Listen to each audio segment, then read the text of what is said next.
আজকে ভোরবেলা ঠিক সকাল 7টার সময় আমরা রেডি হয়ে বেরিয়ে গেছি দক্ষিণেশ্বর যাওয়ার উদ্দেশ্যে।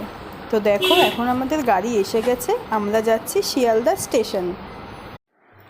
তো দেখো আমরা এখন স্টেশনে পৌঁছিয়ে গেছি। আমাদের ট্রেন এখনও দেয়নি, আমাদের ট্রেনের টাইম ছিল 8টা 24।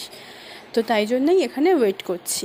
শিয়ালদা স্টেশন খুবই ব্যস্ততম স্টেশন। দেখো কত মানুষজনের ভিড়।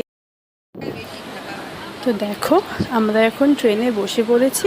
ট্রেন আমাদের একদম টাইমেই ছিল, আর নিজের টাইম মতনই ট্রেন ছেড়েছে শিয়ালদা স্টেশন থেকে। দেখো জানলার সামনে বসে ট্রেনের বাইরের দৃশ্য দেখতে কত সুন্দর লাগে, তাই না? অনেক দিন পর ট্রেনে করে কোথাও যাচ্ছি আমরা কে কে যাচ্ছি সেটা তো তোমাদের বলাই হয়নি, সেটা তোমাদের বলবো নেক্সট ভিডিওতে। তো চলো এখনের মতন টাটা।